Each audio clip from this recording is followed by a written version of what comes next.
jobber am I? I'm trying to give me the clue. WCW. Chris Jericho. No.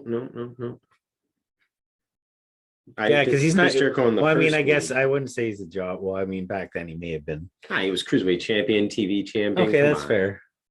Come on. No. I don't know. Do you like this? Oh, Lash LaRue? Close. You had the right initials. Lenny Lane? Lenny Lane. Yes! I'm wearing Nailed Lenny it. Lane this week. And it's Jobber Week on the PD Skillz Show. As always, I'm PD Skillz. This is Chris Holler. We're here to discuss a very important topic in professional wrestling. Some people call them jobbers if they want to be trash about it. Others may call them enhancement talent. Yep. There's been a lot of great ones over the years. Who would you say is your most memorable, like right off the top of your head, who's your most memorable jobber that's not Scott D'Amore? Okay, so the most obvious one is always going to be the Brooklyn Brawler. He is the quintessential jobber in professional wrestling, and especially in the WWF, WWE era. So I think no discussion can be had about jobbers without mentioning at least the Brooklyn Brawler. But we don't also want to rehash, the most common ones.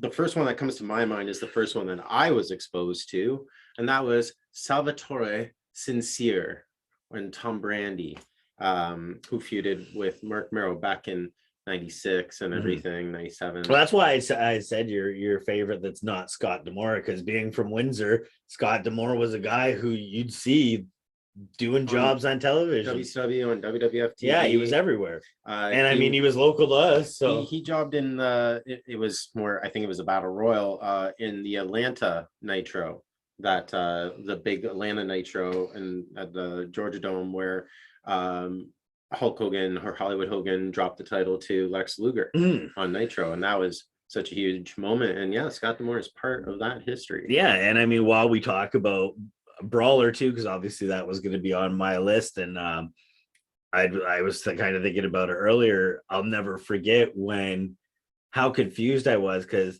he was one of the only guys that made it acceptable to lose so damn consistently. Yes. And then he won on the Border City show, the television title. Yes. And I was when he won the TV title. Yeah, I was so floored, and I was like, this doesn't feel right. Like, I'm like, did he just get his moment and it happened in Windsor, Ontario? Like, what the fuck is this? See, all my other picks, everyone I thought of, that had to be disqualifier if they won a major championship. Now, not to discredit BCW, I'm not counting that as a major championship. It's an independent title. So I still, that was one of the criteria, because thinking about some big time wrestlers who were really good as jobbers, but then they had great success. So you can't call them like career jobbers or the greatest jobbers of all time. Yeah. But yeah, even speaking with the Canadian one, going with the Canadian jobbers, you can't talk about jobbers without Iron Mike Sharp. Sharp, absolutely. And that's another one who was so good at getting people over because of his size and everything. Junkyard Dog, Hacksaw Jim Duggan. Yeah, so he's one of the most legendary jobbers of all time. Yeah, sure. 100%. And I when I was sitting here thinking about it too, like going over like who are these, like what are called jobbers that were big over the years, and you don't see too many more of them now. Yeah, with today's era of 50-50 booking within WWE, we just don't have the normal jobbers, other than maybe some local talent here or there, but not on the actual roster that you can count as on a regular with a gimmick. Yeah, and I would argue that really hasn't happened since the Alliance, since they bought out WCW, and you have so many stars, and even some of the jobbers were still pretty damn good. Yeah, because like you said, we'll go over some of the older ones, because I mean there are some that, like I said, they stand out older. Like we got Barry Horowitz. Huge one. When he had that that one victory over, I'm drawing a blank on who it was at the moment, but he had one victory on Raw, and the crowd went wild for him actually finally getting a win. Was it an accident? No. They finally Okay. won, but I feel like it was 95s during New Generation, and it was a big upset, but he was very happy about that. And then I would say to sorry, with Barry Horowitz, another one from Border City Wrestling that came to Border City Wrestling that I was so excited to see at that time, just like around the Brooklyn Brawler era of probably 2000, 2001. Yeah. But yeah, Barry Horowitz came to that too, and the old back slap.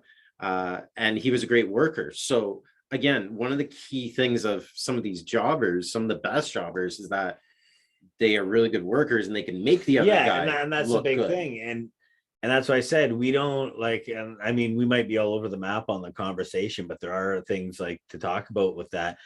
Dolph Ziggler. Right. People don't, and that's why I keep Dolph saying Ziggler, enhancement Cesaro. talent.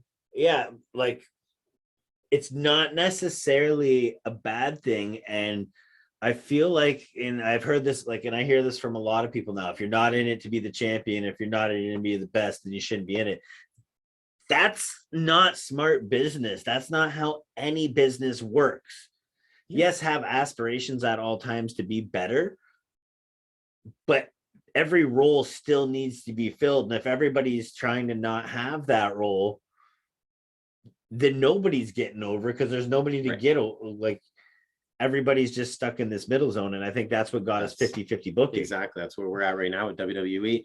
And that's why it's nice to have AEW, where wins and losses do matter more so. And you do have people that are playing more the roles of jobbers on the roster. Yeah. And they're taking the losses and they're jobbing out on Dark and everything. But even some of those guys, they're getting wins over people that they're just bringing in on Dark that aren't contracted to AEW. Yeah, there's and like, so there's even a the cycle. jobbers have wins there. So it's not 50-50 in the sense of like the main roster, but those guys are still getting their wins to actually there you go. They layer it. They have enhancement talent, exactly, and then they have jobbers. Exactly. They two-tiered it.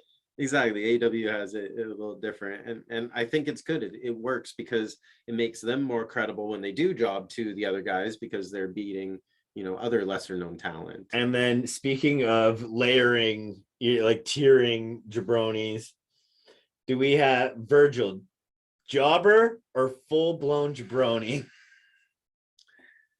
Virgil main evented a Thunder. I don't know if you can call someone a jobber who main evented a show like WCW Thunder. And he won too. What do you know what his finisher is? I don't know. Does he tell you stories about how he makes the Young Bucks famous until you fall asleep?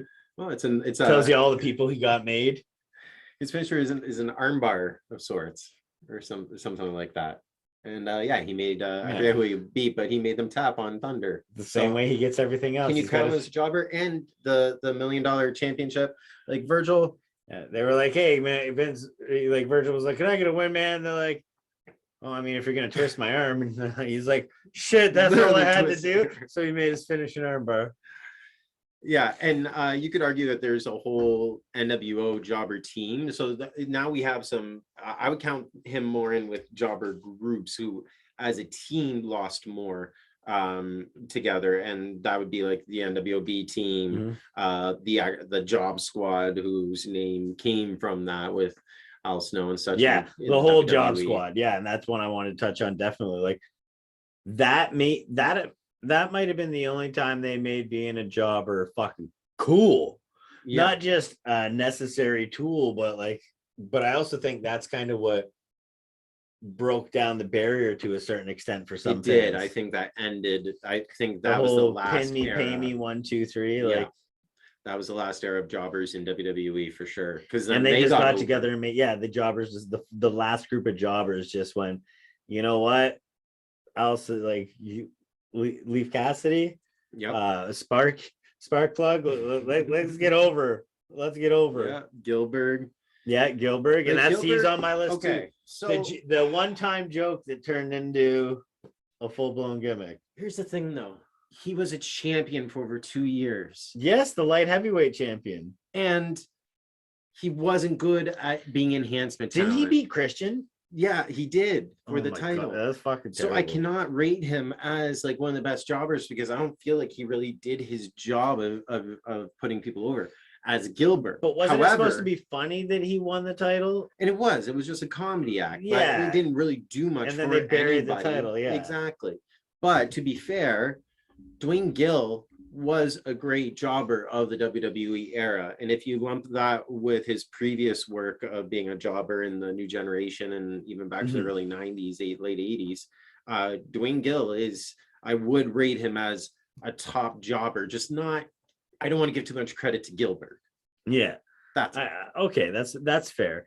That's fair. And then one I made sure I bunny eared was Lenny Poffo. So Lenny Poffo. A jobber who could really talk. Yeah. That was a huge benefit for him. Yeah, because he could get himself, quote unquote, over without getting wins. And someone else who understood the business so well, being in the family and everything, that he was able to do his role so well as the genius and everything. And even his work before, like I think he did have some success, like when he was in Texas and like what we'll say their territory indies. But yeah, the genius in the WWE, he was great for that. And one that sticks out to me from speaking of like that era is Special Delivery Jones. Someone who I never really considered a jobber back then. I never thought of him as a jobber until it was like brought to light like that. Oh, yeah, he never really won. When I was doing a deep dive, he was on a couple people's lists. Yeah, and so he was one that I thought was more successful than what he was, and because they did put him in those big moments, and because he was a rare face jobber that made it look like he could really, come close to winning. Yeah, really go. And so that was another good one. Of course, probably some of the best were from the 80s, but some of them also, became great too. From there's era, those so moments when you're like rate them. Like when you said the rare occasion you're a face, like you're a face enhancement talent, and they actually think there's a good chance you might win, and you're in against this other guy who's new, but it's the guy they're pushing, and it's like that moment where they go, okay, are they finally giving this guy the green light? And is this guy the new, like the new job guy? Or like, no, still the same job guy. They got me again. What was your favorite jobber win? Like I mentioned Barry Horowitz, which again, I can't remember who he wrestled, but can you think of like a time a jobber won that really stood out to you? Yeah, Dolph Ziggler the night after WrestleMania. I can't really count him as that. That's the thing, is what is a jobber now? And that's why I said that. Like, well, he was a jobber, but he became successful. I know. It was more like a joke than anything. Like, like, did his job. Like, yeah, he makes people look excellent. He never wins the fucking big one. Yeah. But he does get television wins. And I mean, yeah, now he has one. And that's why I would count Cesaro like that too. Like Cesaro did have some success, but mainly he was losing and making people look amazing because of how good he is. Yeah. And that's the thing, is everybody always be like, oh, you're wasting this guy. You're wasting this guy. Well, we need to waste somebody. So who do we waste? Right. And I don't think it's wasting. I'm using wasting because I'm just saying in their terms, like, you're wasting this guy. No. Right. I'm filling a purpose with this guy. And that's where, like, when a lot of these guys get released, I'm like, man, if only people were okay with just filling that position. Exactly. Because you need them. Yeah. I think one era that was really good for jobbers was WCW too. And two of my favorite that come to mind from WCW was Jerry Flynn, first of all. Jerry Flynn. He was a karate master, martial art master. Yeah. And he was a big guy and stuff. And he was really good at putting people over. And of course, we'll also say the jobber to the cruiserweights, El Dandy. Mm-hmm. And you do not disrespect El Dandy. No. Okay. But even in the cruiserweight division, they needed jobbers to put over guys like, Hoovy and Ray Absolutely. and Eddie and all of them, right? And those were again jobbers that really elevated things because they could all work really well.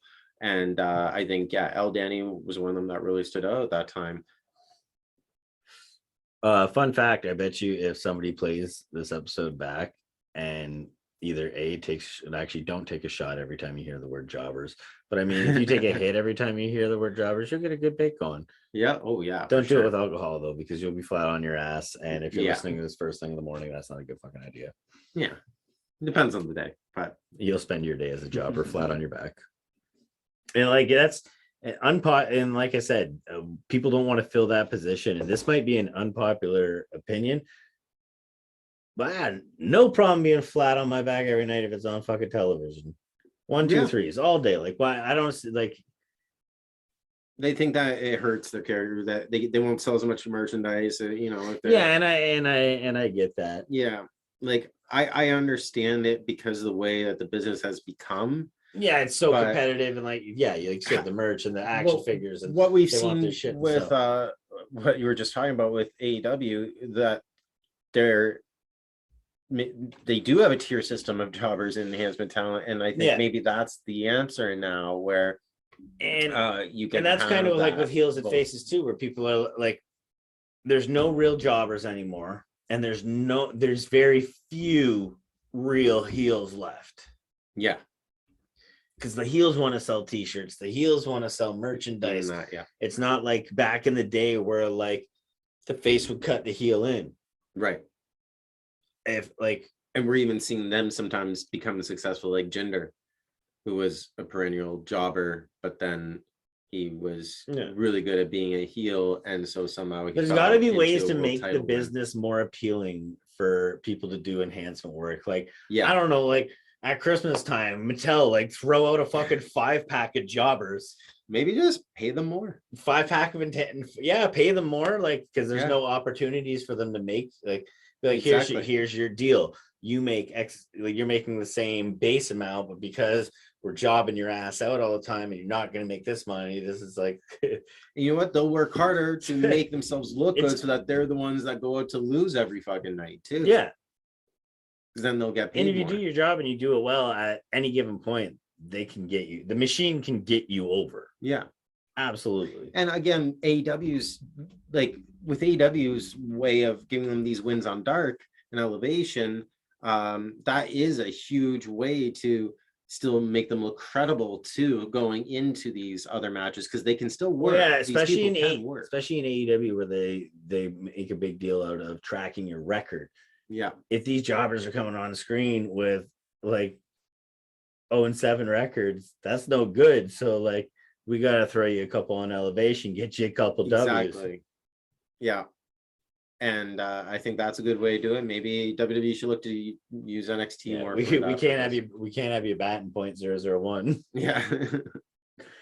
But I think that there is still a place for them, but you're right, maybe they need to give them more incentives to want to have that jobber role and everything. And it doesn't hurt the bank to just lose every night if you're getting paid well and you're doing it right. As long as you're not sitting catering, getting paid for doing nothing. You're out there, you're on TV, and who knows? Like a lot. The reason why we can't talk about so many other of these great jobbers is because they did start out as jobbers, but went on to have amazing careers. Yeah, so absolutely. Maybe you are a Jeff Hardy, circa 95 for a few years. And that's what I said. Then, at any given time, the machine can go click and go. You're new. The 1, 2, 3 Kid. Like now we make fun of it. Yes, 1, 2, 3 Kid was a great jobber, such a little bitch. Yeah. The ultimate little bitch. Yeah. And then he went on to be X-Pac and exponentially bigger. So if you do your time and you do it well, the fans will remember you. And then when you do start to get that push and everything, they'll be like, oh yeah, that's like you have more of a story. And I think in some ways, maybe that's what WWE is missing, that you're not seeing these rags to riches stories of people who start from the bottom. And Yeah, they're really just like, work their so and way so up. came into the scene with a bang. Yeah, exactly. We're even just going to change their name and not acknowledge their previous history. Or by the time whatsoever. they make it to the WWE, they're already so famous everywhere else that no one will accept them as a jobber. Yes, that And too. that's where you That get too. into they're wasting them. They're Yeah. wasting them. Like Scrappy Doo right now with Butch on SmackDown. Let me at him, let me at him. Yeah, and an the funniest already bits. well developed. Everybody already likes. Yeah. It's and name changes used to not be a bad thing. No, it wasn't. Like a Like great meme I saw. we did a name change episode, so I mean it is. Yeah, we did, and I just saw a meme. The good ones. There recently, fans in 2001 like, oh, I can't wait to see how the Leviathan and the Prototype do on the main roster when they get called up. Hope they don't change their names or anything. Yeah, and thank God they changed their names. yeah, absolutely. Could you imagine if we still had the Prototype? The Prototype as the Peacemaker. Okay, now you're making it better, but don't make it better. I think it's more appealing. Then I'd be like, no, they shouldn't have changed. He could have been in the new Terminator movies. That would have required a lot of time travel, though, in order to pull off the Prototype as the Peacemaker. You'd be mixing his past with his future. Terminator. Answer to everything is Terminator and Skynet. No, yeah, absolutely not. Skynet fits into any. But yeah, like story's history. Or we got Isaac Yankem. No one obviously like that dentist gimmick was a jobber ass gimmick. It was never made to be world champion. He was a big man jobber. Oh yeah. Yeah, big man jobber. And then bam, repackaged when they needed him. He did his time. Good to go. Even Mark Callis, they didn't think anything of him, that he wasn't going to be anything, and he was going to be just the job guy and everything, a big job guy. And then he found the right character and it just stuck. So yeah, some guys should like people like let's just say, I'm just throwing someone out there, Kip Sabian. He could lose a lot right now, and you could say, oh yeah, they're burying him and everything, but you don't know when he might get that turn, either that character or that win, like they even did with Wheeler Yuta. I'm not saying he was ever a jobber or anything, but how certain moments can make stars. And I actually feel bad for places like AEW and Impact, because they sign these indie talents and they don't rename them at all, because it gets shit on so much, and it's like that's also bad, right? Because like now you've got the Adams, the Pages, like it gets very diluted, and you've now taken them by their independent name and had to repurpose some of them as lower card or mid card, where they may have been coming as a big, big fish in a small pond, but now all their main fan base is mad because now they're a little fish. I think in the gimmick that they're used to. Like Keith Lee is feeling that at the moment, and there's some guys, again, I just say that you had to sign them when you had to sign them, and you can't be mad if they didn't have specific plans right then for them long term, because you gotta still play out with what you have, but you couldn't also just let them hang there either. So you gotta bring him in, and he'll have a moment, he'll have a big story. But I guess some people don't like that because they're used to seeing the same guys all the time in the same feud, same matches and all that. But for me, I like the variety and seeing some guys go away for a bit and then come back, and it's refreshing. I feel they're doing, and they've historically done, a good job of using those older faces and familiar faces, or the ones that were signed first, to get over new young guys. Yeah, you could argue that the stars in AEW are the jobbers now, of enhancement talent now, because even though they're doing it, though they're still winning. Like in even John Moxley's match, before I saw the match, I thought Yuta won because of how high praise it was and everything. But that's how good of a match it was. That even in defeat, he got over that much, and that's how you make a star. That's how they made Austin. He also came in with a strap on his shoulder. I mean, that was the only thing. They put an ROH title on him just before it, which I don't necessarily think was a great move. I think they're already mucking up the waters between ROH and AEW.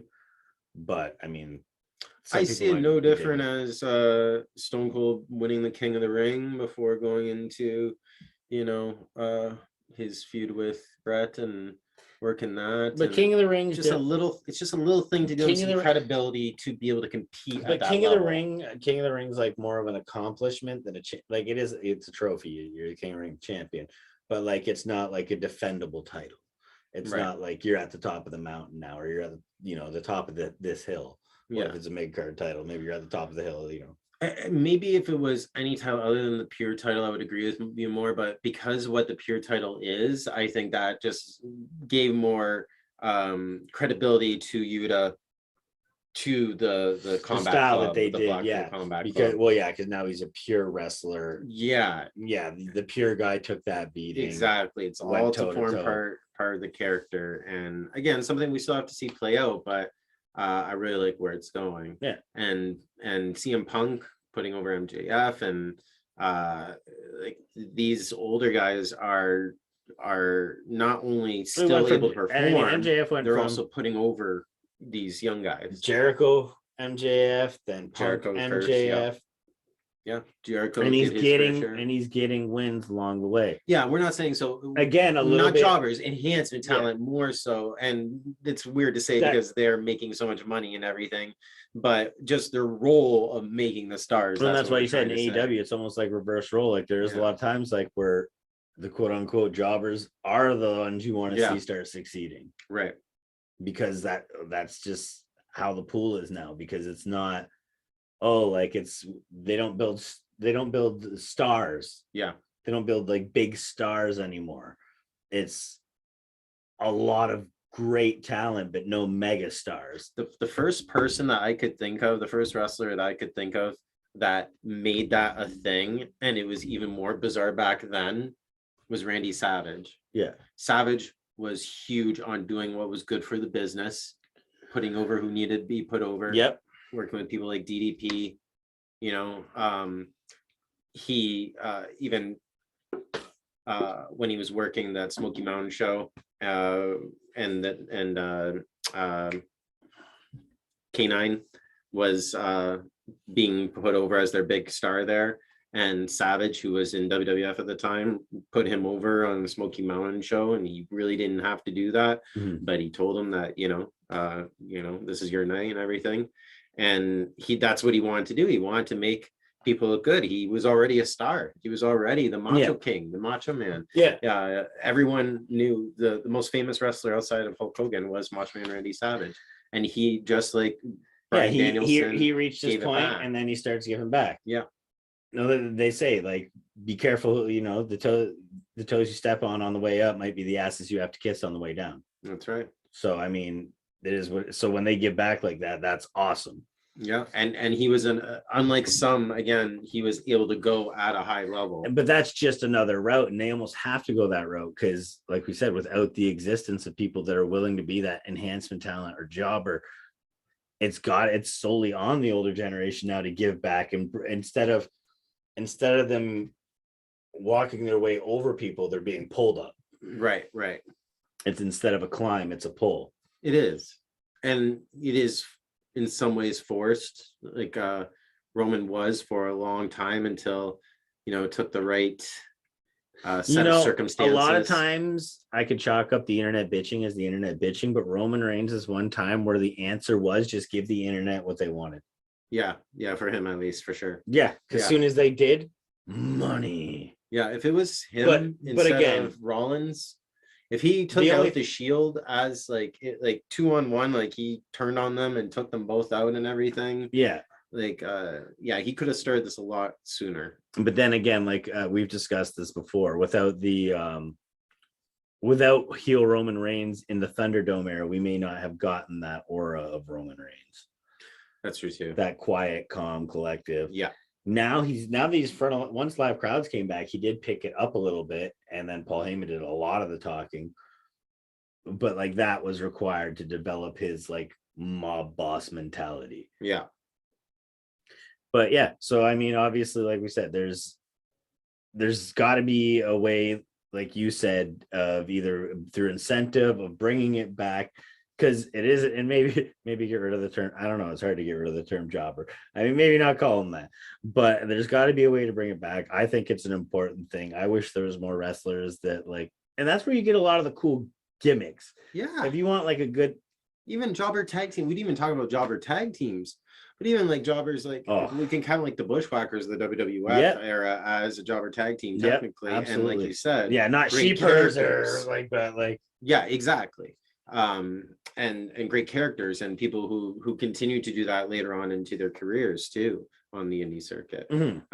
So yeah, even jobber tag teams again have a role, and I think that's a problem with the WWE tag team divisions is that again, it's 50-50 booking and it's a much smaller pool, so it's really hard to make a tag team stand out other than the Usos, which they have done well with.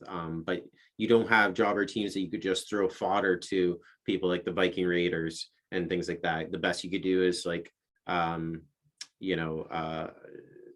bring up like an NXT tag team or something, maybe like not lately but in the past, to try to fill out that role.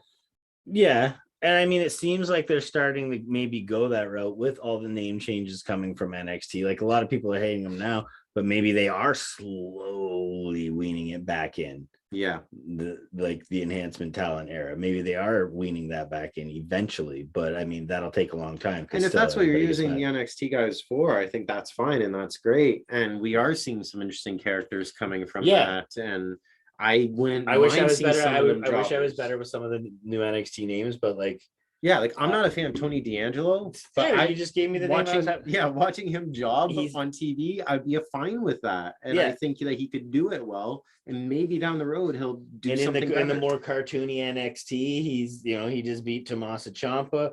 He can get wins there, be credible there, and then come up and do some JOBs on Raw and SmackDown. I don't think you could do that with the already over, like that's like Ciampa and LA Knight, stuff like that, Cameron Grimes. But yeah, all the younger guys, why not? That's what all the 2.0 guys. Exactly. Because they gave them a lot of the 2.0 guys have gimmicks. Right. Like, and it's good. I like that because gimmicks, again, were a big part of enhancement talent. Like they always had an over-the-top gimmick.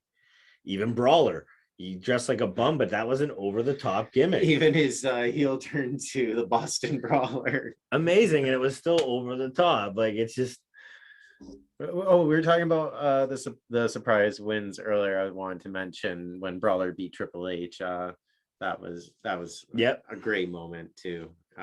Maybe we did talk about. I don't even know. No, we didn't. We go off. We only talked about his border. We only talked about his border city. That's true. Yeah. We go off topic sometimes, but yeah. Who's your favorite jobber? Yeah. And if you have friends like that are wrestlers, stop asking them if they won on the weekend. It doesn't fucking matter. Right. Doesn't matter. Yeah. It doesn't matter. Just do the wrestle. Oh, I think the wrestle. Yeah. And I think I'm pretty comfortable leaving it there. What about you? Yeah, I'm good. All right. Well, that's it. We're heading out for the week. So 1, 2, 3. Thanks for tuning in. Same old shit as usual. Buy t-shirts. Hit me up at PD Skillz Show. And you know what? Now that you're done listening to this, go take a look online for Good Brother Morning. It's my understanding Rex rolled the Wheel of Punishment twice. So if you want to see everything but Rex's baby boy bits and him get a tattoo, Good Brother Morning. Fucking hit that up next. Until next week, which will be on a Wednesday. And you know what that means? It's 420. Oh boy. I'm sure we'll come up with something cool. I don't know. We'll figure it out. But yeah, we're out. See you later.